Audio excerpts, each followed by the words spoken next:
Bismillahirrahmanirrahim. Today we are going to discuss parathyroid gland. इससे पहले हमने थायराइड ग्लैंड किया था कि थायराइड ग्लैंड कहाँ पर लोकेटेड है और उसके सिक्रीशंस क्या है, उसके फंक्शंस क्या है. आज हम पैराथायराइड ग्लैंड करेंगे. Parathyroid gland that is located on the ventral side of the thyroid gland. ये हमारे पास थायराइड ग्लैंड है और इस थायराइड ग्लैंड के वेंट्रल साइड पर 4 पैराथायराइड ग्लैंड मौजूद है. ये लम्प्स की शक्ल में होते हैं, स्मॉल लम्प्स होते हैं और ये स्टिक होते हैं इस तरह थायराइड ग्लैंड के वेंट्रल साइड पर. अब जो पैराथायराइड ग्लैंड है ये एक सिंगल इंपॉर्टेंट सिक्रीशन करता है. And what is the secretion of the parathyroid gland और what is the hormone which is secreted by the parathyroid gland, that is called parathormone. जो सिंगल हार्मोन पैराथायराइड ग्लैंड से release होता है उसका नाम है पैराथार्मोन. नाउ पैराथार्मोन का function क्या है, पैराथार्मोन क्या काम करता है? That is responsible to control calcium balance of the blood. अगर हम कैल्सिटोनिन को रिवाइज कर ले तो कैल्सिटोनिन का फंक्शन क्या था कि वो एक्स्ट्रा सेल्यूलर लेवल पर, वो ब्लड में, वो फ्लूइड्स में, सेल के बाहर वो कैल्शियम के लेवल को मेंटेन कर रहा था. अगर ब्लड में कैल्शियम का लेवल इंक्रीज हो जाता तो कैल्सिटोनिन उसको रीएब्सॉर्ब करता और उसको डिपॉजिट करता इनटू द बोन्स. तो इसका जो फंक्शन है पैराथार्मोन का, ये कैल्सिटोनिन के एक किस्म से एंटागोनिस्टिक फंक्शन है उसकी, ये उसके अगेंस्ट फंक्शन है. वो जो काम कर रहा था कैल्सिटोनिन, पैराथार्मोन उसके अगेंस्ट काम करता है. सो पैराथार्मोन क्या करता है कि अगर ये हमारे पास ब्लड वेसल है, ब्लड है ये, और ये हमारे पास बोन्स है, तो पैराथार्मोन क्या करेगा कि जब भी कैल्शियम का लेवल ब्लड में कम हो जाएगा, लो कैल्शियम लेवल होगा ब्लड में, तो पैराथार्मोन बोन से कैल्शियम को लेके जाएगा इनटू द ब्लड और इस तरह ब्लड में उसका नॉर्मल लेवल मेंटेन हो जाएगा. तो अगर हम ये कहें कि पैराथार्मोन के लिए ट्रिगरिंग का काम कौन करता है और पैराथार्मोन के लिए इनहिबिशन का काम कौन करेगा, तो सिंपल हम ये कह सकते हैं कि अगर ब्लड में कैल्शियम का लेवल कम है, अगर ब्लड में कैल्शियम का लेवल कम है तो ये कम कैल्शियम लेवल इस पैराथार्मोन को ट्रिगर करेगा, तब पैराथार्मोन रिलीज होगा. पैराथार्मोन कब रिलीज होगा? when there will be deficiency or there will be low calcium level in the blood. So what will happen? Paratharmone will be secreted and that will result in the again in the maintenance of the calcium in the blood from the bones. So इसके लिए triggering का काम जो है release का, ये लो calcium करता है.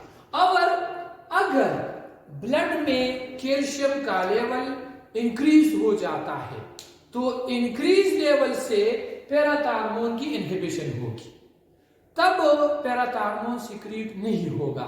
सो high calcium that inhibit its release.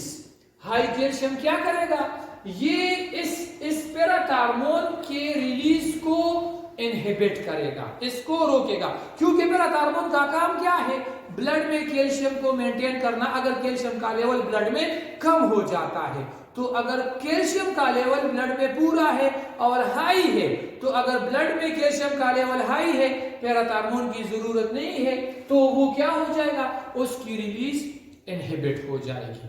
अब आते हैं कि पैराथार्मोन इस ब्लड में कैल्शियम के लेवल को किस तरह मेंटेन करता है।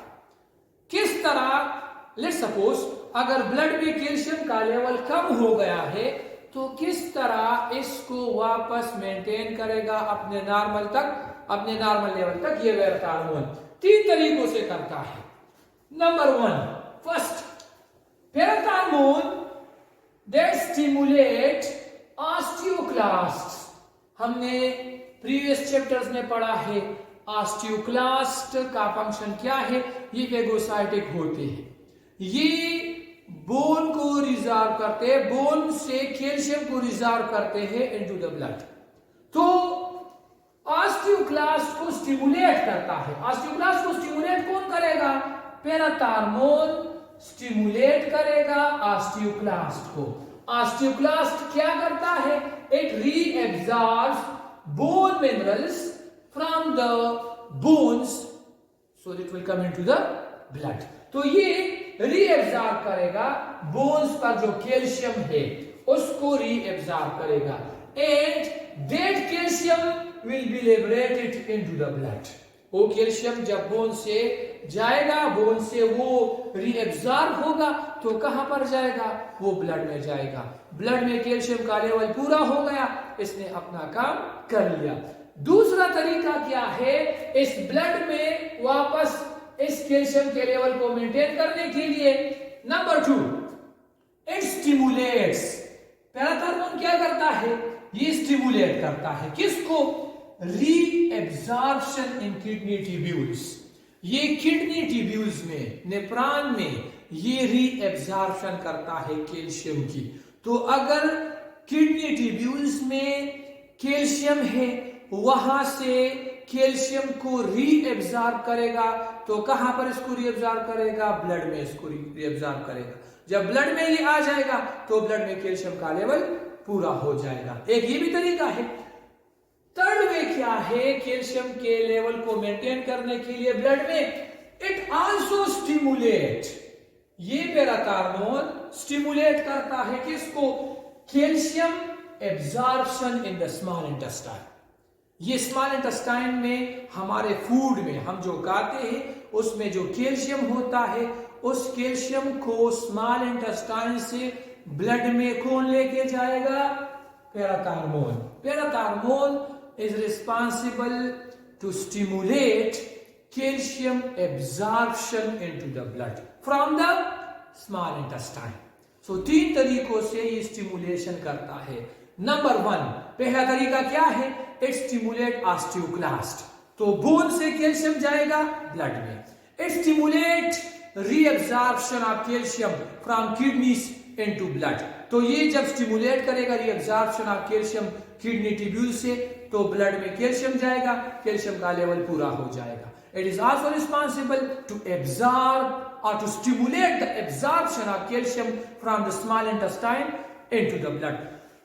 सो इस तरीके से ये मेंटेनेंस कर रहा है कैल्शियम की ब्लड में। अब हम आते हैं कि अगर एबनॉर्मेलिटी आ जाए, पैराथायराइड ग्लैंड की एबनॉर्मेलिटी हो जाए, ये अपने सिक्रीशन ज्यादा करे अपने लेवल से या ये अपने सिक्रीशंस कम कर ले अपने लेवल से, और एक खास ड्यूरेशन के लिए, ये इस तरह नहीं है कि इसने थोड़े वक्त के लिए अपने सिक्रीशंस हाई कर लिए, हम इसको कंसीडर कर लेंगे हाइपर पैराथायराइडिज्म, या इसने कुछ वक्त के लिए अपने सिक्रीशन लो किए, हम इसको हाइपोनी। नो, हम अगर ये एक खास टाइम तक ये अपने सिक्रीशन कंटिन्यूसली इसको हाई लेवल पर लेके जाते हैं, पैराथार्मोन हाई लेवल पर से रिलीज होता है, तब हम इसको कंसीडर करेंगे hyper parathyroidism. So what is hyper parathyroidism? Simple, it is the over secretion, over activity of what? Over activity of the parathyroid gland. Hyper parathyroidism क्या है? ये पैराथायराइड ग्लैंड की ओवर एक्टिविटी है। हाइपर पैराथायराइडिज्म क्या है?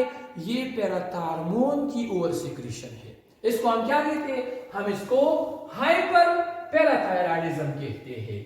क्यों होता है हाइपर पैराथायराइडिज्म? क्यों ये ओवर सिक्रीशन करता है, क्यों पैराथायराइड ग्लैंड ओवर एक्टिविटी करता है?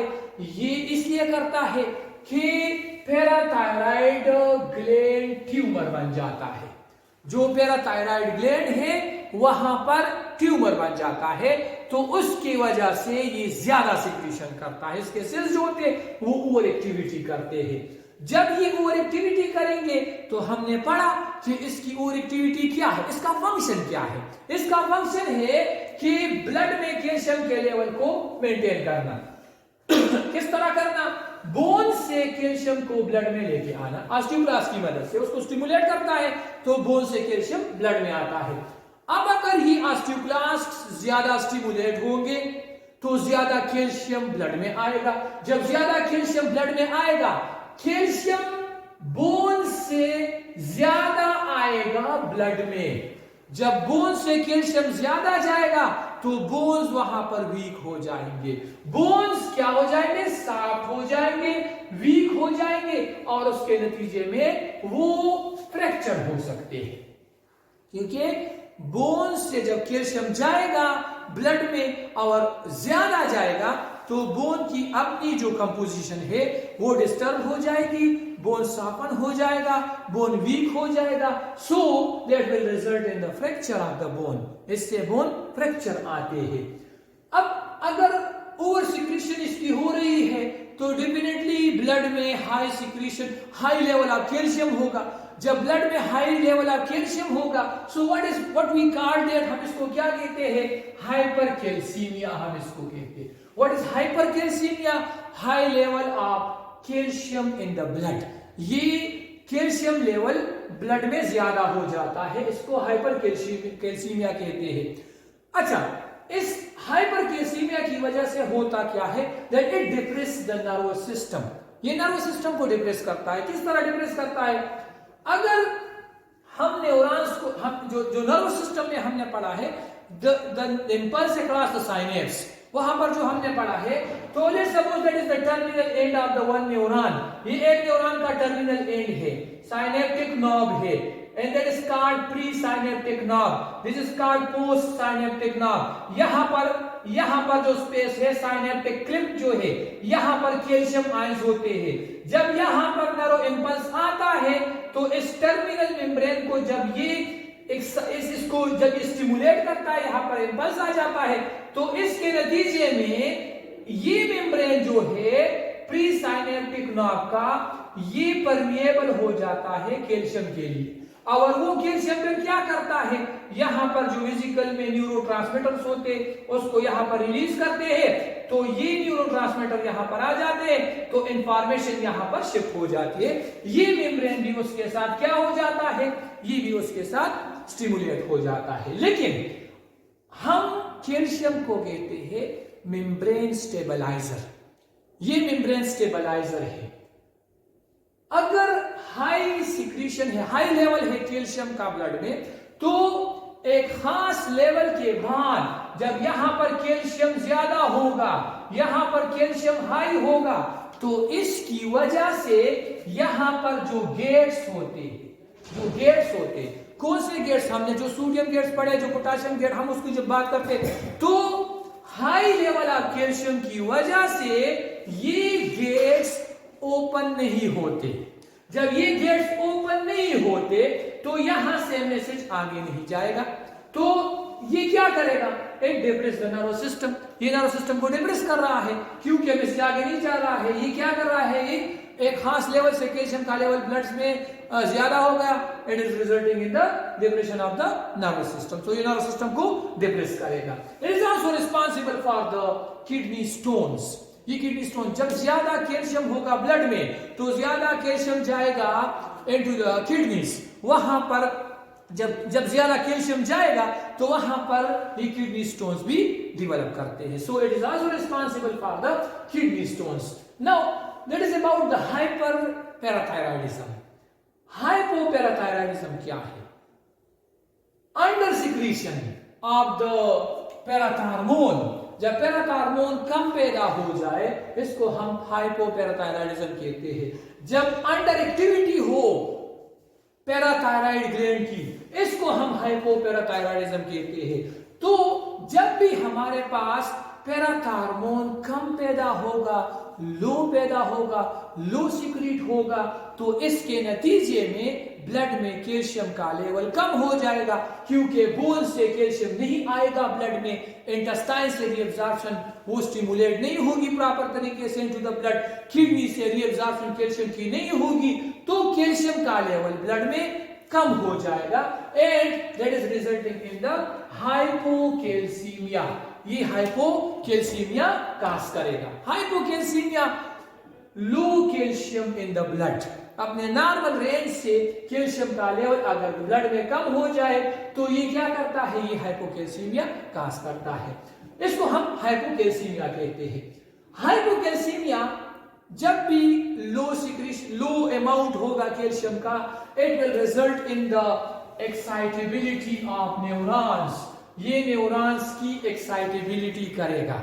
न्यूरॉन की एक्साइटेबिलिटी किस तरह करेगा, यहां पर कैल्शियम आयंस अगर कम होंगे तो यहां पर हमने पढ़ा है कि ये कैल्शियम आयंस यहां पर डिफ्यूज होते हैं, तब ये आगे जाकर यहां से न्यूरोट्रांसमीटर रिलीज करेंगे और इंपल्स आगे जाएगा। तो अगर कैल्शियम का लेवल यहां पर कम है तो यहां पर ये जो मेम्ब्रेन है, ये यहां से न्यूरोट्रांसमीटर रिलीज नहीं होंगे, तो ये जो न्यूरॉन है ये एक्साइटेड स्टेट में होगा, ये आगे इंफॉर्मेशन नहीं शिफ्ट करेगा, सो that is in the excited state, that is called excitability. बेचैन होता है नर्वस सिस्टम बेचैन होगा, एक्साइटेबिलिटी इसको कहते हैं। So that is excitability of the neurons, जिसको हम न्यूरॉन्स की एक्साइटेबिलिटी कहते हैं। Low secretion of parathormone which is resulting in hypocalcemia, that hypocalcemia also cause tetany। हमने मसल के चैप्टर में पढ़ा था कि जब भी कैल्शियम का लेवल कम होगा ब्लड में तो ये रिजल्ट करेगा टेटनी को। व्हाट इज टेटनी की एक खास रीजन थी, that tetani that is the contracture of the muscles. ये मसल की continue contracture of the muscle है, और इसके लिए मेन कॉज क्या था, इसके लिए मेन कॉज लो सिक्रीशन या लो अमाउंट ऑफ कैल्शियम था। तो जब कैल्शियम का अमाउंट कम होगा ब्लड में, ये टेटनी कॉज करेगा। टेटनी क्या है, continue contraction of the muscle है, और अगर हम इस टेटनी को वक्त पर ट्रीट ना करे, and that is left untreated, so that can be fatal. ये क्या हो सकता है, ये फैटल हो सकता है। सो that is all about by the parathyroid gland. ये पैराथायराइड ग्लैंड के बारे में सारी इंफॉर्मेशन है।